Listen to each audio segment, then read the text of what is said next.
Hello बच्चों, let's read this question. So this question says in the following diagram the potential difference across 6 volt cell 6 volt cell के across के बताना, आपको यहाँ पर potential difference बताना है। ठीक है, तो चलिए इस क्वेश्चन का की कॉन्सेप्ट आप क्या लिख सकते हैं। The key concept of this question, आपको पोटेंशियल डिफरेंस बताना है। ठीक है, पोटेंशियल डिफरेंस लिख लीजिए या फिर आप क्या लिख सकते हैं, टर्मिनल वोल्टेज भी लिख सकते हैं। ठीक है, पोटेंशियल डिफरेंस या फिर terminal voltage, this will be the key concept of this question. एक हो जाएगा इस क्वेश्चन का आपको यहाँ से की कॉन्सेप्ट हो जाएगा। ठीक है, देखिए आपको ऐसे सर्किट गिवन कर रखा है, ऊपर एक 12 वोल्ट की बैटरी है। ठीक है, इसका ईएमएफ 12 वोल्ट है और 3 ओम से इसका रेजिस्टेंस भी गिवन कर रखा है। ठीक है, चलो रेजिस्टेंस को मैं सेपरेटली ड्रॉ कर लेता हूँ।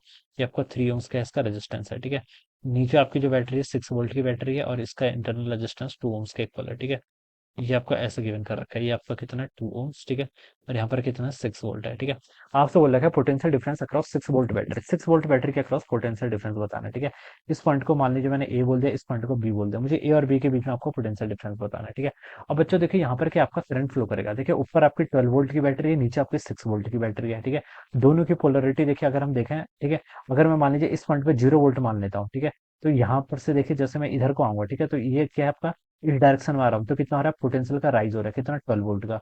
यहाँ से फिर मैं ऐसे जाऊंगा तो यहाँ पर क्या हो रहा है पोटेंशियल का ड्रॉप हो रहा है, कितना +6 और -6, यानी कि पोटेंशियल आपका क्या कर रहा है घट रहा है। ठीक है, तो इन दोनों से अगर मैं बताऊं तो इन दोनों का नेट जो हो गया। ठीक है, अगर मैं ओम्स लॉ से सिंपली बताऊं इस सर्किट में कितने करंट फ्लो कर रही है, तो 12 - 6 कितना हो जाएगा आपका 6 volt divided by net resistance 3 ohms and 2 ohms, आपके सीरीज में तो 5।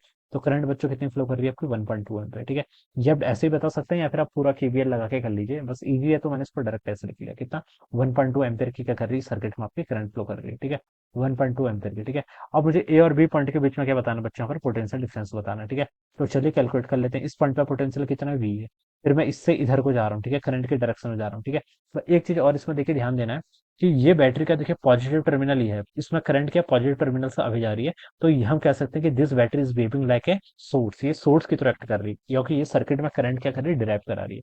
और इस वाली 6 वोल्ट की बैटरी में करंट ऐसे जा रहा है। ठीक है, तो पॉजिटिव टर्मिनल से अवे नहीं, पॉजिटिव टर्मिनल की तरफ जा रहा है। Then this battery will acting like a load, ये कैसे एक्ट कर रही है कि लोड की तरह एक्ट कर रही है। ठीक है, अब चलिए आगे बढ़ते हैं। वीए क्वांटिटी ये था, इससे इधर के पॉजिटिव से नेगेटिव जा रहे हैं तो -6 वोल्ट आएगा। फिर देखिए करंट की डायरेक्शन में मूव कर रहे हैं। ठीक है, तो हम बता सकते हैं देखिए करंट किस डायरेक्शन फ्लो करता है, हायर से लोअर पोटेंशियल, तो इसके अक्रॉस ड्रॉप आएगा कितना 2 इंटू 1.2 एम्पियर, कितना 2.4, लेकिन ड्रॉप आएगा तो -2.4 लिख लेंगे, इतना वोल्ट आएगा। इज इक्वल टू कितना वीबी आ जाएगा। तो यहाँ से बच्चों अगर मैं वीए माइनस वीबी कैलकुलेट करूँ तो हो जाएगा आपका देखिए -6 -2.4, इधर आएगा तो 8.4 वोल्ट हो जाएगा। और वीएबी की वैल्यू कितनी आ गई यहाँ से आपकी 8.4 वोल्ट के इक्वल। तो ये क्या हो जाएगा इसका पोटेंशियल डिफरेंस आ गया और फिर टर्मिनल वोल्टेज आ गया across point a and b. ठीक है, तो कितना आ गया 8.4 वोल्ट, जो कि आपका डी ऑप्शन का जाएगा करेक्ट हो जाएगा। ठीक है, तो यहाँ से हम बता सकते हैं कि this will be the answer of this question. Alright, so I hope you all understood this concept. All the best and thank you so much.